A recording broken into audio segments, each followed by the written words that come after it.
حضرت سیدنا شیخ ابو الحسن انطاکی رحمت اللہ تعالی علیہ کے پاس ایک بار بہت سے مہمان آ گئے. اچھا، اب جب مہمان آ گئے تو کھانے میں کچھ روٹیاں کم تھی.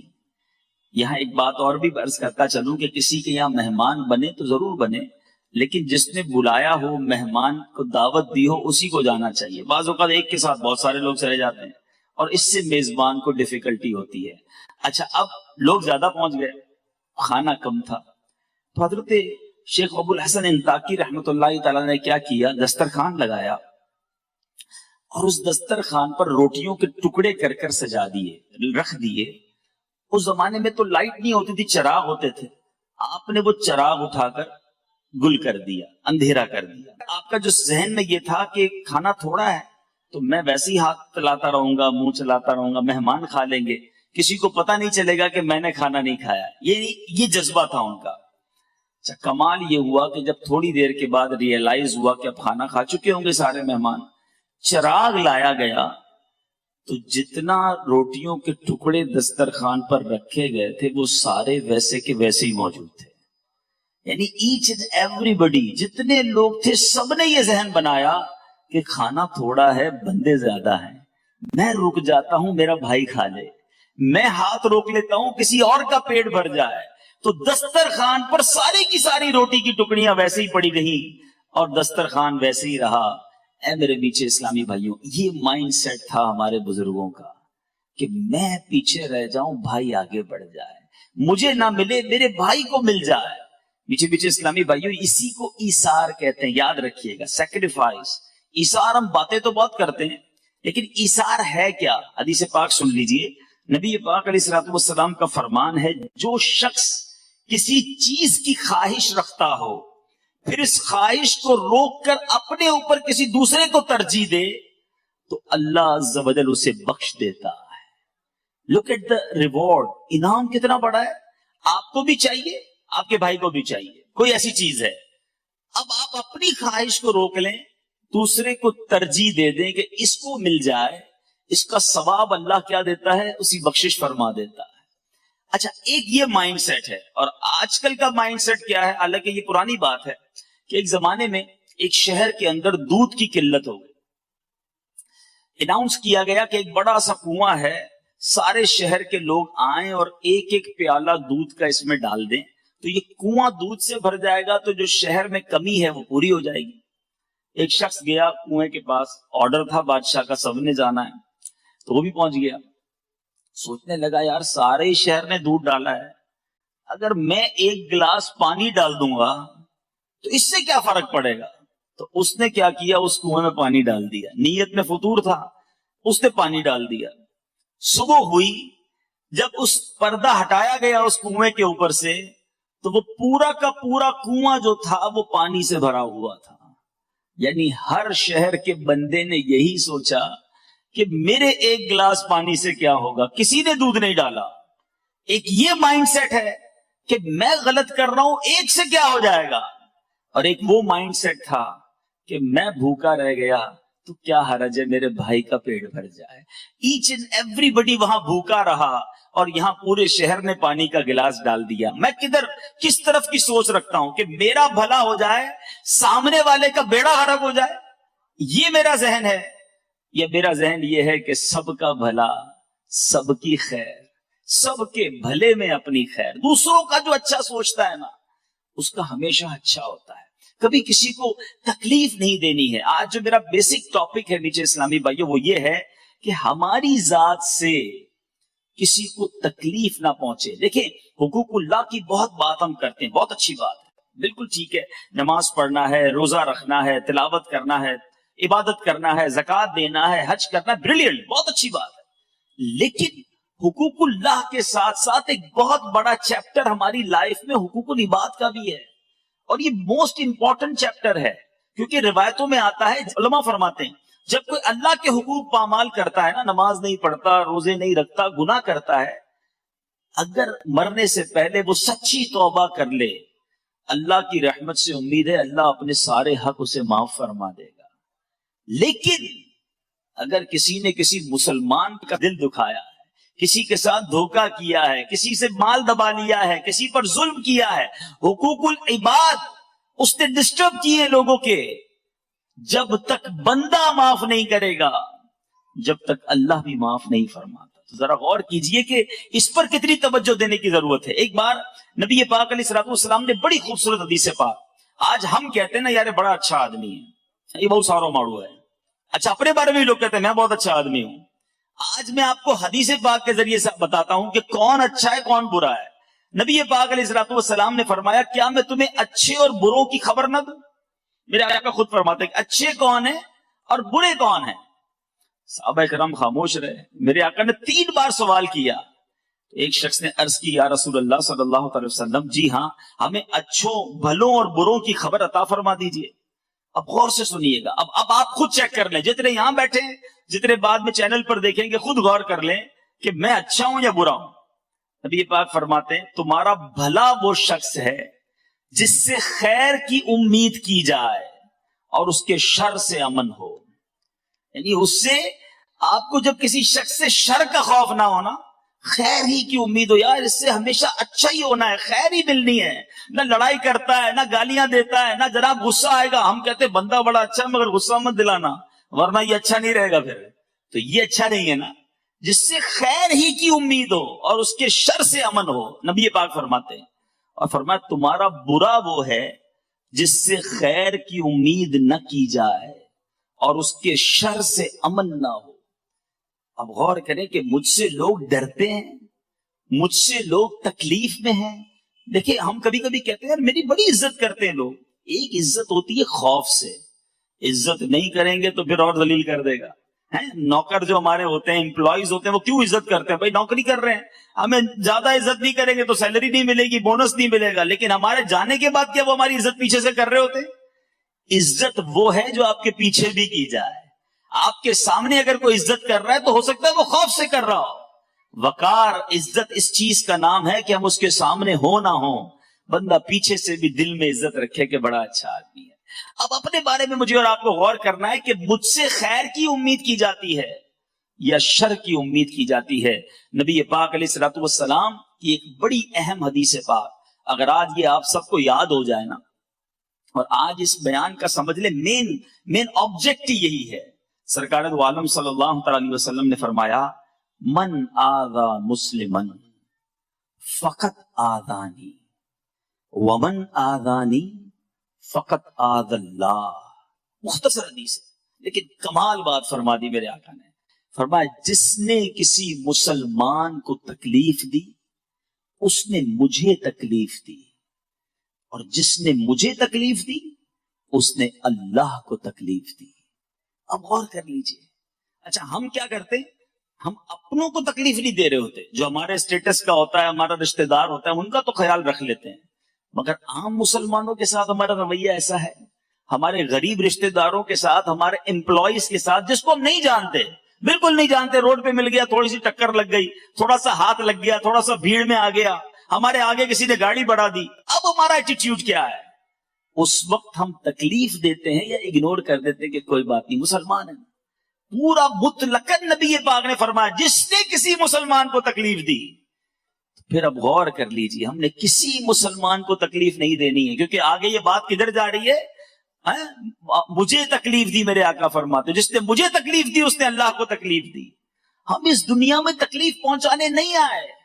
اگر آج کسی پر ظلم کرتے ہوئے، کسی کو ناراض کرتے ہوئے، کسی کا دل توڑتے ہوئے آپ آگے جا رہے ہیں، ٹھیک ہے، دنیا میں کوئی کچھ نہیں کہہ سکتا، مگر آئیے میں آپ کو ایک اور روایت سناتا ہوں کہ قیامت کے دن کیا کچھ ہو سکتا ہے۔ میرے میٹھے اسلامی بھائیو، ایک بار نبی پاک علیہ الصلوۃ والسلام نے فرمایا کیا تم جانتے ہو مفلس کون ہے؟ آج اگر میں آپ سے بھی سوال کر لوں کہ مفلس کون ہے، آپ کہیں گے جس کے پاس گھر نہیں ہے، جس کے پاس گاڑی نہیں ہے، جس کے پاس پیسے نہیں ہے، وہ مفلس ہے۔ صحابہ کرام علیہ رضوان نے بھی کچھ ایسا ہی جواب دیا کہ جس کے پاس درہم و دینار سامان نہیں ہوگا وہ مفلس ہے۔ میرے آقا علیہ الصلوۃ والسلام نے فرمایا نہیں، سنو حدیث کا خلاصہ ہے، میری امت میں مفلس وہ ہے جو قیامت کے دن نماز، روزے اور زکوٰۃ لے کر آیا۔ نماز بھی پڑھی ہوگی، بہت سارے میرے بھائی یہاں بیٹھے ہیں جو ماشاءاللہ نمازی ہیں، میں کئیوں کو جانتا ہوں، روزے بھی پورے رکھ رہے ہوں گے، زکوٰۃ بھی دے رہے ہیں، کئی حج اور کئی عمرے بھی آپ نے کیے ہوں گے۔ سنو، آقا ڈیفائن کر رہے ہیں کہ مفلس وہ ہے جو قیامت کے دن روزے بھی لے کر آئے گا، نماز بھی لے کر آئے گا، زکات بھی لے کر آئے گا، پھر مفلس کیوں ہے بھائی؟ سنیے، مگر حال یہ ہوگا کہ کسی کو گالی دی ہوگی، کسی پر تہمت لگائی، اس کا مال کھایا، اس کا خون بہایا، اسے مارا، اس کی اب کیا ہوگا؟ اب اس کی نیکیوں میں سے مظلوم کو نیکیاں دینی جائیں گی، اور پھر کچھ اس مظلوم کو، پھر اس مظلوم کو، پھر جس کے ذمے جو حقوق تھے جب یہ دیتا جائے گا نیکیاں ختم ہو جائیں گی، مظلوم زیادہ ہوں گے، تو اب مظلوموں کے گناہ اس کے سر پر ڈالے جائیں گے اور پھر اس شخص کو آگ میں پھینک دیا جائے گا۔ یعنی اس کے اپنے گناہ نہیں ہوں گے، بظاہر اس کے بعد نیکیاں ہوں گی، لیکن چونکہ اس نے دل آزاریاں، ظلم اور لوگوں کے حقوق تلف کیے ہوں گے، قیامت کے دن یہ سب دینا پڑ جائے گا۔ میٹھے میٹھے اسلامی بھائیوں، خدا را اس بات کو ریئلائز کیجئے۔ اچھا، اب میں چند ایگزامپلز دوں گا، کیونکہ جب بیان اس طرح کرتا ہوں تو بعض اوقات ذہن میں خیال آتا ہے یار یہ بات تو بالکل ٹھیک کر رہے ہیں، کسی کو تکلیف نہیں دینی چاہیے، لیکن میں تو کسی کو تکلیف نہیں دیتا۔ ہم بعض اوقات یہ سمجھ رہے ہوتے کہ میں تو کسی کو تکلیف نہیں دیتا، میں تو بڑا اچھا انسان ہوں۔ تو اب میں چند ایگزامپلز اپنے بیان میں دوں گا، آپ غور سے سنیں گے کہ کیا کہیں اس انداز سے تو میں تکلیف نہیں دیتا۔ یاد رکھیے، ہمارے معاشرے میں کسی کو گھور کر دیکھا جانا، غصے سے دیکھا جانا، یہ کوئی نارمل سی بات لگتی ہے کہ ٹھیک ہے تو نارمل ہے۔ سنیے، نبی پاک علیہ الصلوۃ والسلام نے فرمایا، جو اپنے بھائی کی طرف ڈرانے والی نظروں سے گھورے، اللہ تعالیٰ اسے قیامت کے دن ڈرائے گا۔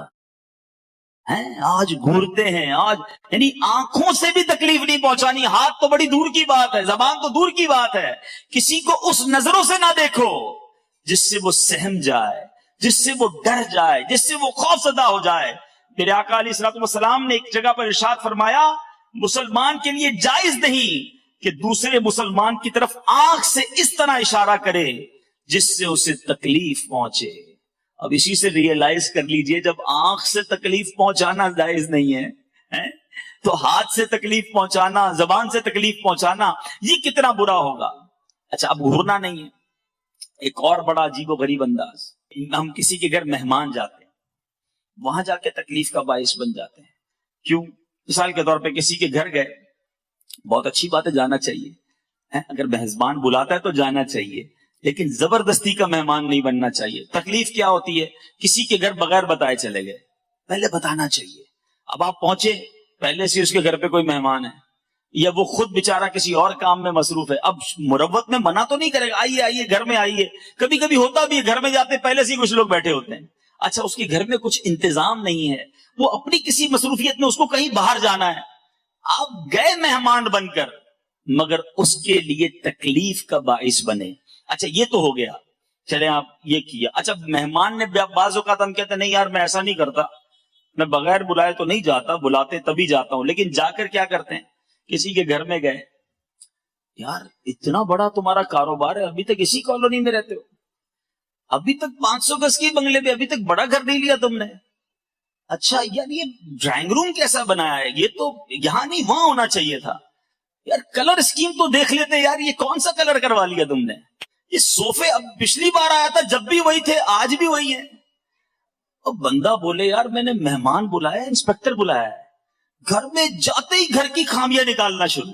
اچھا کھانا لگ گیا تو کھانا لگتے ہی کھانے میں کیڑے نکالنا شروع، یار میں تو چکن کھاتا ہی نہیں ہوں، میں تو آج کل چاول نہیں کھا رہا۔ اب بندہ بولے یار پہلے بتا دیتے حضرت آپ کیا نہیں کھاتے، کیا کھاتے، لسٹ بھجوا دیتے میں وہی بنا لیتا۔ یہ سب تکلیف کا باعث چیزیں ہیں۔ مہمان کے لیے یہ اصول لکھا کتابوں میں کہ جب کسی کے گھر جائے تو جہاں وہ بٹھائے وہاں بیٹھ جائے، جو کھانا پیش کرے وہ کھا لے، نہیں سمجھ آتا نہ کھائے۔ سرکار دو عالم صلی اللہ علیہ وسلم کا بھی یہ طریقہ تھا کہ آپ کے سامنے جب کھانا لگایا جاتا، کھانے میں کبھی عیب نہیں نکالتے تھے، بلکہ پسند آتا تو تناول فرماتے، نہ پسند آتا تو ہاتھ روک لیتے کہ میں اپنی بیوی سے معافی مانگوں، اپنے بچوں سے معافی مانگوں۔ سنیے میٹھے اسلامی بھائیوں، میری اور آپ کی کیا حیثیت ہے؟ کونین کے والی صلی اللہ تعالی علیہ وسلم ایک بار نہیں، آپ کی سیرت اٹھا کر دیکھو، کئی بار اعلان فرمایا اگر کسی کا مجھ پر کوئی حق آتا ہے تو مجھ سے لے لو، اگر آپ میں سے کسی کا میں نے اگر دل دکھایا ہے تو آ کر مجھ سے بدلہ لے لو. ایک بار نبی پاک علیہ الصلوۃ والسلام صفے درست کر رہے ہیں، صحابہ کرام موجود ہیں. آپ نے اپنی ڈنڈی سے اپنی عصا مبارک سے کسی صحابی کو تھوڑا سا پیچھے کیا، صف درست نہیں تھی. نبی پاک نے جب اعلان کیا کہ تم میں سے کسی کا حق آتا ہے تو مجھ سے لے لو، وہ صحابی کھڑے ہو گئے، کہتے یا رسول اللہ میں نے آپ سے بدلہ لینا ہے.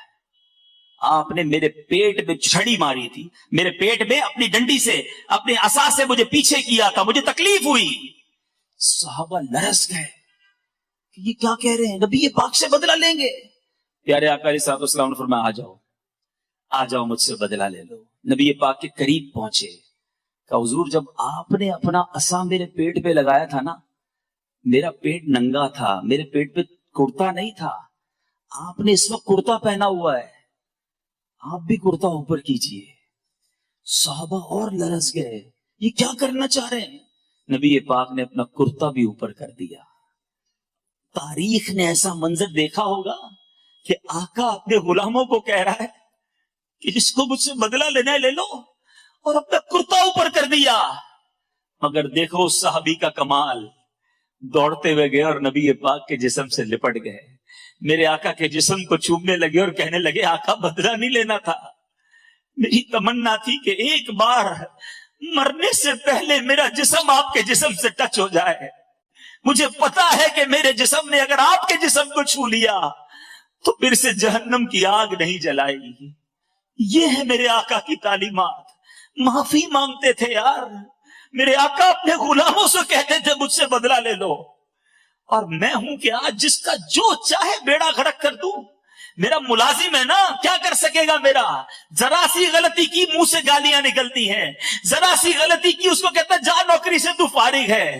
ارے ٹھیک ہے آج آپ کا کوئی نہیں بگاڑ سکتا، مگر میرے آقا کا یہ فرمان یاد رکھنا، من آذا مسلمن فقط آذانی ومن آذانی فقط آذ اللہ، کہ جس نے کسی مسلمان کو تکلیف دی اس نے مجھے تکلیف دی، اور جس نے مجھے تکلیف دی اس نے اللہ کو تکلیف دی.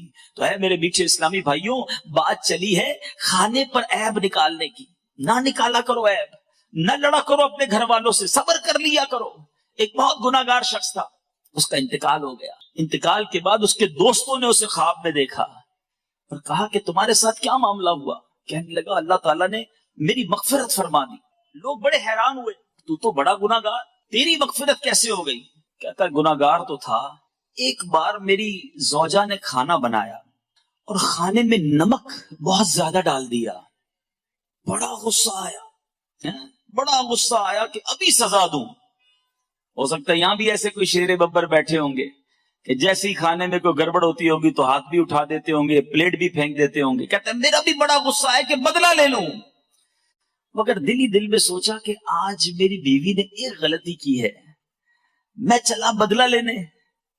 میں صبح سے شام اپنے رب کی بارگاہ میں کتنی کوتاہیاں کرتا ہوں، کتنی غلطیاں کرتا ہوں، وہ تو مجھ سے کوئی سزا نہیں دیتا، وہ تو مجھے چلائی جا رہا ہے، نبھائی جا رہا ہے. کہتا کچھ نہیں کہا، سنیے گا زبان سے کچھ نہیں کہا، بس میں نے صبر کر لیا اور کھانا کھا لیا، اگنور کر دیا. That's it.